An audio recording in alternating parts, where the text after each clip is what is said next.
Abdu in the traffic jam.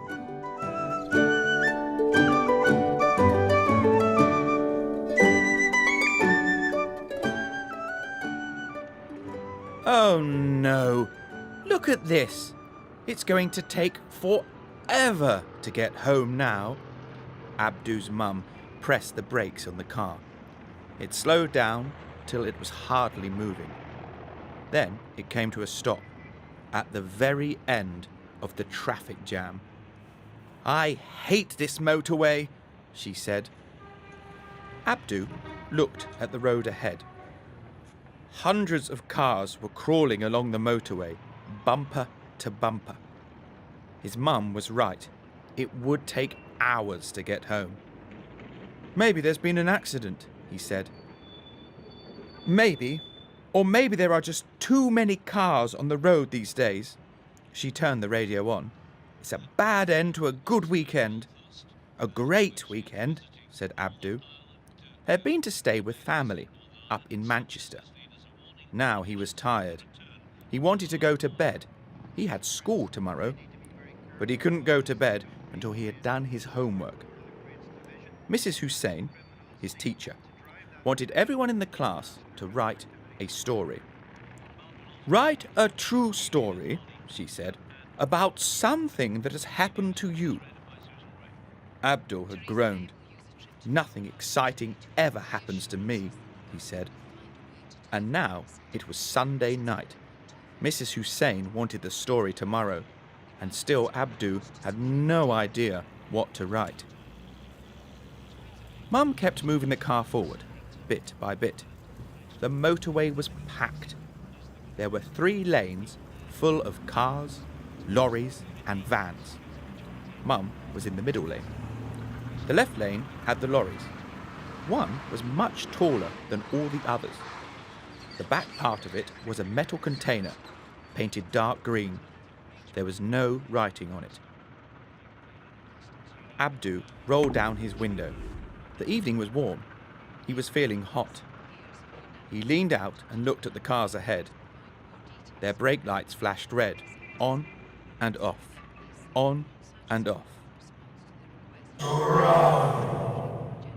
Suddenly, there was an almighty thumping sound, deep and metallic, like someone had hit an enormous drum. "What was that?" said Abdu. "Was it thunder?" "I didn't hear anything," said Mum. She moved the car forward a bit more. Now the tall green lorry was closer. "That!" he cried. "Did you hear it then?" "No," said Mum. "Turn down the radio. You'll hear it then." She turned it down. "There! It was really loud that time. You must have heard it." "No, love. I think you're dreaming." Mum turned the radio up again. The tall green lorry came closer. It was no more than 50 meters away now, on Abdu's left. This time, the lorry moved. Abdu saw it clearly. The whole of the container shook. There was something inside it. There had to be. There was something inside, banging against the wall and making the drumming sound. Abdu saw the metal move. The side of the lorry had a dent now, like something had punched it from inside. What on earth?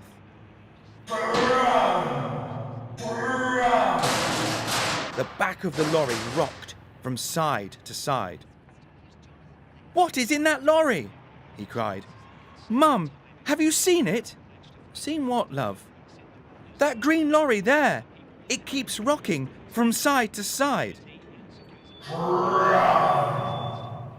Mum turned around in her seat and looked at him.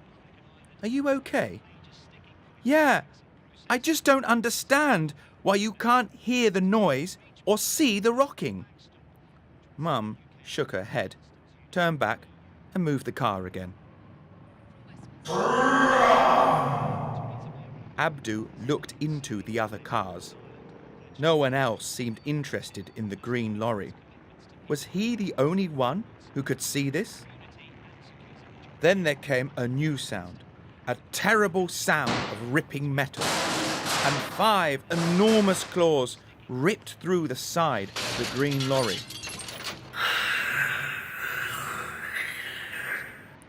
It came again, but this time it was the roof of the lorry. Abdu saw a foot kick its way out, a gigantic armoured foot, like a dinosaur foot. The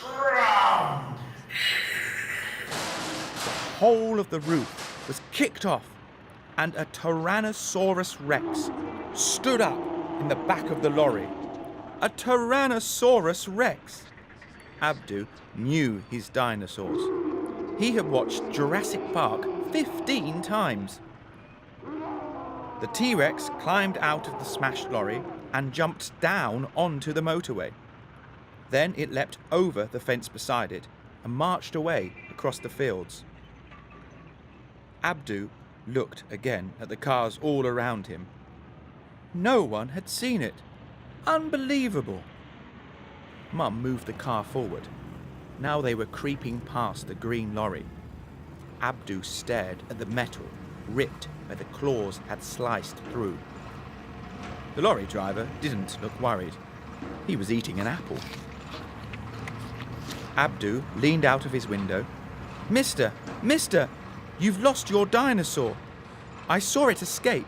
It ripped the roof off and ran away across the fields.